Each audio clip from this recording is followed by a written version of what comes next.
Hello मेरे प्यारे प्यारे दोस्तों। आज हम पढ़ने वाले हैं द्वितीय पाठः संस्कृत क्लास 7 का नित्यम पिबामः सुभाषित रसम, यानी कि चलिए हम नित्य सुभाषितों का रस पीते हैं। ठीक है, सुभाषित का रसम पीते हैं, चलो पिया जाए। लेकिन पहले हम जान लेते हैं कि सुभाषित का मतलब क्या है। सुभाषित यानी कि कुछ ऐसे मधुर वचन जो हमारे डेली लाइफ में बहुत ज़्यादा काम आते हैं। ठीक है, और उन्हें अगर हम अच्छे से इस्तेमाल करें तो हमारे लाइफ में वो बहुत ज़्यादा काम देंगे। ठीक है, एक सेकंड। पहले स्टार्ट करते हैं। महोदय, अस्माकं विद्यालयस्य भितौ अयोग्यः पुरुषो नास्ति योजकस्त्र दुर्लभः इति लिखितम् अस्ति। अस्य कः भावः इति कृपया बोधयतु। यानी कि महोदय, हमारे विद्यालय के भित्तों में यानी कि दीवार में अयोग्य पुरुषो नास्ति योजकस्त्र दुर्लभः यही लिखा गया है। ठीक है, इति लिखितम् अस्ति, ये लिखा गया है। इससे कह भावः इति कृपया बोधे, यानी कि आप बताइए कि इसका क्या भाव है। ठीक है, उसके बाद भो सुशीले अस्य, यानी कि पहले तो बोलने दो भाई। भो सुशीले अस्य भावार्थ अस्ति यत् अस्मिन् जगति को अपि योग्यः नास्ति। सर्वे योग्याः सन्ति परंतु प्रेरकस्य मार्गदर्शकस्य च भावः अस्ति। अभी इसका अर्थ जानते हैं। यानी कि हे सुशील, इसका भावार्थ है कि इस संसार में कोई भी अयोग्य नहीं है। ठीक है, सभी योग्य हैं, लेकिन प्रेरक का और मार्गदर्शक का बहुत ज्यादा अभाव है। ठीक है, ये इसका अर्थ था। मान्यवर, अहमपि विद्यालयस्य परिसरे एतादृशं श्लोकं पठितवती। यानी कि ये लड़की बोल रही है कि मान्यवर, यानी कि मान्यवर टीचर, मैंने भी अपने विद्यालय के ये परिसर में ऐसे ही इसके जैसे ही कुछ श्लोक पढ़ी हूँ। पठितवती।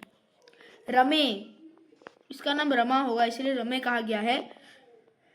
ई कारण स्त्रीलिंग का ये क्या बोलते हैं, बहुवचन नहीं, उसका संबोधन है, एक वचन। रमे इतानि सुभाषितानि सन्ति, इसको हम सुभाषित कहते हैं। अस्माकं चिंतन विकासयः एव इतानि सुभाषितानि विद्यालयस्य परिसरे स्थापयन्ति। यानी कि रमा ये सुभाषित है। इसके बाद हमारे चिंतन और विकास के लिए ही ये सुभाषित विद्यालय के परिसर में लगाए गए हैं। ठीक है, उसके बाद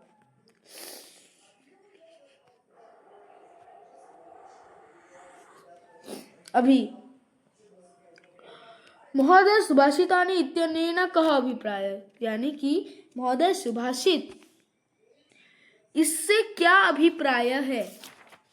ठीक है, ये बोल रहा है ये लड़का। ठीक है, अभी वत्स मानवानां विविध मूल्यानि विकासाय श्रेष्ठ जनैः उक्तानि सुवचनानि एवं सुभाषिता। यानी कि हे वत्स, मनुष्य के विविध मूल्यों के विकास के लिए श्रेष्ठ जनों के द्वारा कहे गए सुंदर वचन ही सुभाषित कहा जाता है, को सुभाषित कहा जाता है। ठीक है, अभी जानते हैं।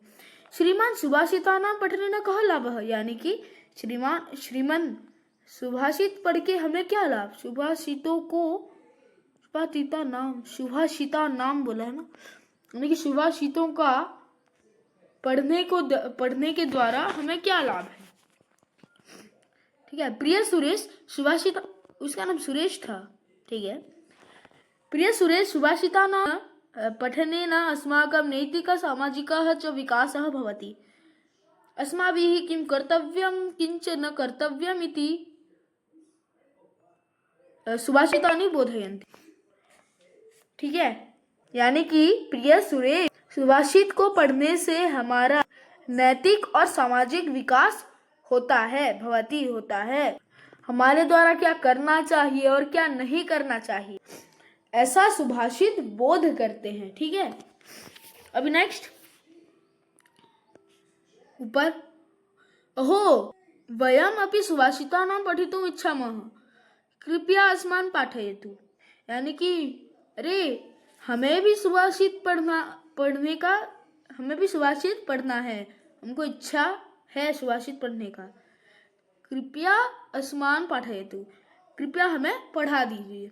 पाठयतु समीचीनम तर्हि वयम सुभाषितानां रसं पिबामः। समीचीनम यानी कि उत्तम, नहीं उचित है।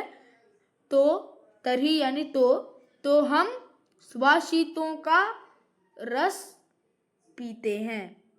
ठीक है, पहला वस्त्रेण वपुषा वाचा विद्या विनयेन च वकारे पंचभिर्युक्तो नर भवति पूजितः। ये है सुभाषित। अब इसका मीनिंग होगा कुछ पदच्छेद देखेंगे। वस्त्रेण वपुषा वाचा विद्या विनयेन च वकारे पंचभिर्युक्तो नर भवति पूजितः। अन्वय भी वही सेम ही होगा। भावार्थ में डायरेक्ट जानते हैं। यह जनः समुचितानि वस्त्राणि धरति, यानी कि जो जन समुचितानि वस्त्राणि, जो अच्छे वस्त्र पहनता है, धरती धारण करता है, शरीरेण स्वस्थः अस्ति, जिसका शरीर स्वस्थ है, सदा समधुरम हितकारम वचनम वदति, यानी कि जो व्यक्ति हर समय सदा ही मधुर हित और हितकारी वचन बोलता है। यानी कि मधुर वचन बोलेगा, कठोर वचन नहीं है। हितकारी बोलेगा, मतलब हितकारी बोलेगा, दूसरों को हित पहुंचा रहा है। ठीक है, सर्वदा अध्ययेन संलग्नं भवति तथा च विनम्रतया च व्यवहरति तादृशं पंचभिर्वकारः वस्त्रं वपुः वाक् विद्यया विनयः इत्येतैः युक्तः मनुष्यः लोके सम्मानं प्राप्नोति। यानी कि लोके सम्मानं प्राप्नोति। ठीक है, सदा सुमधुरम हितकरम, जो ये तो हो चुका था ना। हाँ, और जो पढ़ाई करेगा, विद्या जिसके पास है और जो विनम्रता जिसके पास है, वो क्या होगा, उसको हमेशा सम्मान प्राप्त होगा। ठीक है, उसके लोग पूजा करेंगे। नर भवति पूजितः बोला है। शरदोषा पुरुषेण हातव्यां भूतिमिच्छता निद्रा तंत्रा भयम क्रोधा आलस्यम दीर्घसूत्रता। ठीक है, षड दोषाः पुरुषेण इह हातव्या भूतिम इच्छता निद्रा तंत्रा भयम क्रोधः आलस्यम दीर्घसूत्रता। ये भी सेम ही होगा। भावार्थ में जाते हैं डायरेक्ट। अस्मासु निद्रादयः षड दोषाः भवन्ति, यानी कि हमारा षड यानी 6, दोषाः यानी कि दोष, हमारे 6 दोष हैं। ठीक है, एते अस्माकं ऐश्वर्यस्य उन्नतिश्च अवरोधकाः भवन्ति, यानी कि हमारे जो ऐश्वर्य है उसमें, उसके जो उन्नति है उसमें ये अवरोध डालता है। अतः यदि मानवः स्वजीवने धनिकः विद्वान् वा भवितुम इच्छति, यानी कि अगर कोई मानव अपने जिंदगी में जिंदगी में धनी या विद्वान होना चाहता है, ऐश्वर्यं वैभवं च प्राप्तुं वाञ्छति, तर्हि सः अति निद्रा तंद्रा भीतिं क्रोधम् आलस्यं विलम्बेन कार्यकरणस्य प्रभृतिं च एतानि षड दोषान् परित्यजेत। यानी कि कहाँ गया, ऐश्वर्य और वैभव जो पाना चाहता है, ठीक है, जो पाना चाहता है, तो अगर कोई पाना चाहता है तो उसे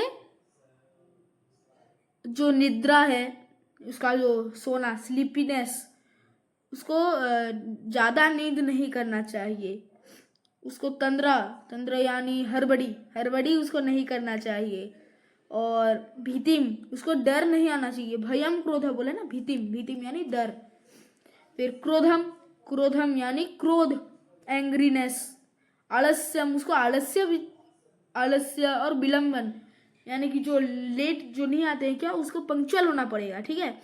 कार्यकरणस्य प्रभृतिम इच्च, तो अगर कोई इसको अपना कार्य ये सब, जिसको अगर ऐश्वर्य और वैभव चाहिए, उसे ये 6 चीज, निद्रा तंद्रा भित्तिम यानी कि भय, क्रोध और दीर्घ सूत्रता या फिर विलंबन और आलस्य भी, ये 6 चीज दोष उसको परित्याग करना पड़ेगा, ठीक है। फिर अद्भिर्गात्राणि शुद्धंति मनः सत्येन शुद्धति विद्या तपोभ्यम भूतात्मा बुद्धिर्ज्ञानेन शुद्धति, ठीक है। पदच्छेद अद्भिः गात्राणि, गात्र के द्वारा गात्राणि शुद्धंति, ठीक है। मनः सत्येन शुद्धति विद्या, फिर तपोभ्याम, तप के द्वारा विद्या तपोभ्यम भूतात्मा बुद्धि ज्ञानेन शुद्धंति, ठीक है, याद हो गया। और भावार्थ देखेंगे अभी। प्रतिदिनम स्नानेन मानवस्य शरीरम स्वच्छम भवति, यानी कि अगर कोई हर दिन स्नान करेगा तो स्नान करने के द्वारा क्या होगा, उस मानव का, वो जो मानव स्नान कर रहा है उसका शरीर स्वस्थ होगा। सत्येन मनः पवित्रम भवति, कोई अगर सत्य बोल रहा है तो उसका मन पवित्र होगा। सत्य कथनेन मनसि द्वंद्व भीतिः च न भवति। नित्यं विद्याभ्यासेन परिश्रमेण च जीवस्य शुद्धिः भवति, यानी कि अगर कोई हर दिन विद्या करेगा, और क्या क्या बोला गया है, अभ्यासेन, विद्या अभ्यास करेगा, विद्या करेगा यानी कि जो विद्या हर दिन पढ़ाई करेगा, परिश्रम करेगा, वो जीव का जो शुद्धि, वो जीव शुद्ध हो जाएगा, ठीक है। ज्ञानेन च बुद्धिः निर्मला भवति, और जो ज्ञान होता है, बुद्धिर ज्ञानेन शुद्धंति, तो ज्ञान के द्वारा बुद्धि शुद्ध हो जाता है, इसलिए अगर तुम ज्ञान होगा तो तुम्हारा बुद्धि शुद्ध हो जाएगा, ठीक है। अतः मनुष्य नित्यम स्नानम सत्यकथन विद्याभ्यासम परिश्रमम ज्ञानार्जनम, ज्ञान का अर्जन कुर्यात, यानी कि मनुष्य को, इसका अर्थ यह है कि मनुष्य को नित्य स्नान करना चाहिए, सत्य बोलना चाहिए, विद्या का अभ्यास करना चाहिए, परिश्रम करना चाहिए, ज्ञान अर्जन करना चाहिए, ठीक है। फिर नेक्स्ट 4 नंबर श्लोक। उत्तरम यत् समुद्रस्य हिमाद्रस्य व दक्षिणम वर्षं तद् भारतम नाम भारती अत्र संततिः, यानी अभी थोड़ा पदच्छेद देखेंगे हम। उत्तरम यत् समुद्रस्य हिमाद्रेः च एव शैव दक्षिणम वर्षं तद् भारतम नाम भारती अत्र संततिः। भावार्थ देखेंगे।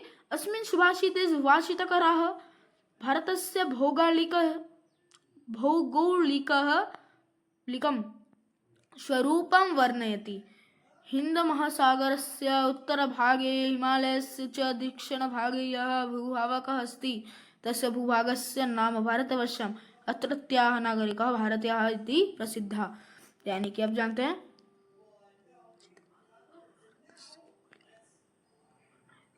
यानी कि इस सुभाषित में जो भारत का भौगोलिक को स्वरूप को वर्णन किया गया है, उसका स्वरूप को वर्णन किया गया है।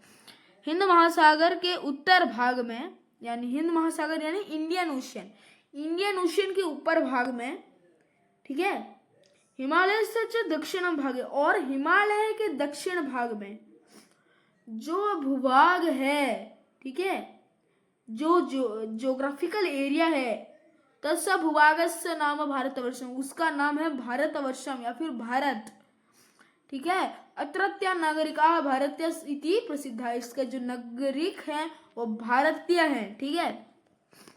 जलबिंदु निपातेन क्रमशः पूर्यते घटः स हेतु सर्वविद्यानां धर्मस्य च दानस्य च।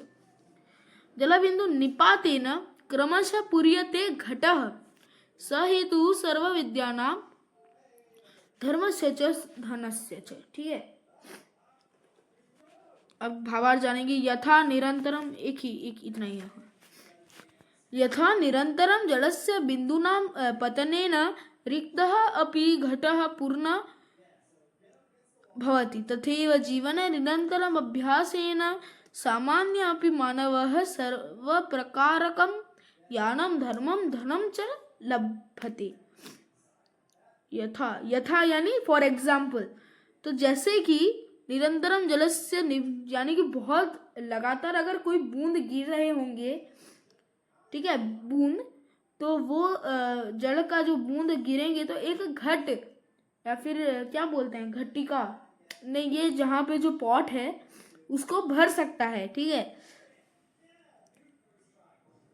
तथैव वैसे ही जीवन में अगर आप निरंतर अभ्यास करेंगे, यानी कि बिना रुके अभ्यास करेंगे, बिना रुके मतलब तो रुकोगे, लेकिन अगर हर दिन अभ्यास करेंगे तो सामान्य मानव भी, जो सामान्य मानव होता है उसको भी सर्व प्रकार का सारे प्रकार का ज्ञान धर्म और धन मिलेगा, ठीक है। यह पठति लिखति पश्यति परिपृच्छति पंडितानुपाश्रयति तस्य दिवाकर किरणे नलिनी दलमिव विस्तारिता बुद्धिः, यानी यह पठति लिखति पश्यति, ठीक है, परिपृच्छति पंडितान उपाश्रयति तस्य दिवाकर किरणे नलिनी दलमिव विस्तारिता बुद्धिः। अब जानते हैं भावार्थ। अस्माभिः आत्मविकासाय सर्वथा श्रेष्ठजनैः सह संगीतः वासश्च कर्तव्य, यतो हि यह निरंतरं पठति, अर्थात हाँ ठीक है, अस्माभिः आत्मविकासाय सर्वथा श्रेष्ठजनैः सह संगीतः वासश्च कर्तव्य। गाइस ये थोड़ा बड़ा है ना, इसीलिए मैंने क्या किया है, इसको, तो गाइस इसका थोड़ा हार्ड मीनिंग था, इसलिए मैंने क्या किया है, इसको साइड में थोड़ा रख दिया है। एक सेकेंड, हाँ ऐसा करता हूँ, दिख रहा होगा। तो क्या होगा, पहले हमें आत्म विकास करने के लिए हमेशा श्रेष्ठ जनों के लिए के साथ संगति और निवास करना चाहिए, यानी कि अगर आपको अपना विकास चाहते हैं तो आपको ऐसे श्रेष्ठ जनों के साथ संगति करनी चाहिए, दोस्ती करनी चाहिए, ठीक है, और निवास करना चाहिए और रहना भी चाहिए, ठीक है। क्योंकि जो व्यक्ति निरंतर पढ़ता है, लिखता है, देखता है, विभिन्न प्रश्न पूछता है, यानी कि जो व्यक्ति निरंतर पढ़ता है, अच्छे से पढ़ता है, लिखता है, देखता है, पश्यति देखना है, ठीक है, लिखता है लिखती, और विभिन्न प्रश्न पूछता है, और ज्ञानियों के साथ आश्रय मतलब ज्ञानियों के पास रहता है, उसकी बुद्धि उसी प्रकार बढ़ती है, उसकी बुद्धि उसी प्रकार ही तो बढ़ेगी ना, जैसे संगति में वो रहेगा उसी प्रकार ही बढ़ती है, ठीक है। जैसे सूरज की किरणों में कमल फूल तरह से विकसित हो जाते हैं, ठीक है। यानी कि यहाँ पे हमको क्या कहा गया है कि आत्मा विकास के लिए श्रेष्ठ लोगों के साथ रहना जरूरी है, क्योंकि पढ़ने लिखने और ज्ञानियों से प्रश्न पूछने से बुद्धि वैसे ही प्रफुल्लित होती है जैसे सूर्य के प्रकाश से कमल खिलते हैं। नलिनी दलम इव यानी कि कमल, ठीक है, कमल जैसे फूलता है ना, मतलब ऐसे इधर से आएगा रोशनी तभी वो कमल ऐसे करके खुल जाता है, वैसे ही अगर आप संगति में रहोगे तो वैसे ही आपका भी बुद्धि विस्तार होगा, ठीक है, विस्तारिता बुद्धि ही, ठीक है। प्रियवाक्य प्रदानेन सर्वे तुष्यन्ति जन्तवः तस्मात् तदेव वक्तव्यं वचने कादरिद्रता। प्रियवाक्य प्रदानेन सर्वे तुष्यन्ति जन्तवः तस्मात् तदेव वक्तव्यं वचने कादरिद्रता, ठीक है। भावार्थ देखेंगे, मधुर भाषणेन सर्वे अपि प्राणिनः अस्माकं सर्वाणि मित्राणि माता पिता भ्राता इत्यादयः प्रसन्ना भवन्ति, यानी कि मधुर भाषा के द्वारा, यानी कि जब आप मधुर बोलते हो वचन, मधुर भाषा के द्वारा हर अपि प्राणिनः, हर वो प्राणी, अस्माकं सर्वाणि मित्राणि, चाहे वो हमारे खुद के मित्र हो, माता हो, पिता हो, हमारे खुद के भाई हो, भ्राता भाई हो, इत्यादयः आदि, प्रसन्ना भवति प्रसन्न हो जाते हैं। मधुर भाषणेन कापि हानि ही नास्ति। अगर आप मधुर भाषा बोलोगे तो आपको कोई हानि, उसमें कुछ हानि नहीं होता। अतः सर्वदा मधुर भाषणम एवं करणीयम, यानी कि हमेशा आपको मधुर भाषा ही बोलना चाहिए। ठीक है, कहाँ गया? हाँ, अतः सर्वदा मधुर भाषणम एवं करणीयम, हमेशा मधुर भाषा ही बोलो। मधुर भाषणे कदापि संकोच न करणीय, मधुर भाषण करने में कोई भी गलती मत करो, संकोच न करनी है। ठीक है, कोई भावने की, कोई चिंता कुछ करने की जरूरत नहीं है। अगर आप मधुर वचन, यहाँ पे कहा गया है कि आप जो गुस्सा होते हो, ठीक है, यानी कि कहा गया है कि हम जो गुस्सा होते हैं, जोर से बोलते हैं, जो हानि पहुंचाते दूसरों को, उस पे लोगों को हानि पहुंचती है। हम अगर हितकारी वचन ना बोले, लेकिन अगर मधुर भाषा बोल रहे हैं तो किसी को हानि नहीं पहुंचेगी। तो हमें मधुर भाषा बोलने में क्या कष्ट है, हम कर सकते हैं। ठीक है, अलसम ही मनुष्याणाम शरीरस्थो महान रिपुः नाच्युद्यम समो बंधु कृत्वायम नावसीदति। ठीक है, अलसम ही मनुष्याणाम शरीरस्थ महान रिपुः न अस्ति उद्यम समः बंधुः कृत्वायम न अवसीदति। ठीक है, अब जानते हैं मीनिंग। ठीक है, आलस्यम एवं मनुष्यस्य शरीरम विद्यमान महान शत्रुः अस्ति। ठीक है, इसके बाद तत् एव अस्माकं कार्यस्य संपादने अवरोधकं भवति। ओके, आलस्यम एवं मनुष्यस्य शरीरः विद्यमान महान शत्रुः अस्ति, यानी कि आलस्य ही मनुष्य के शरीर का बहुत बड़ा शत्रु है और बहुत महान भी शत्रु है। तदेव अस्माकं कार्यस्य संपादने अवरोधकं वदति, ये हमेशा ही हमारे कार्यों का जो खत्म, मतलब हमारे कार्यों के अवरोध है।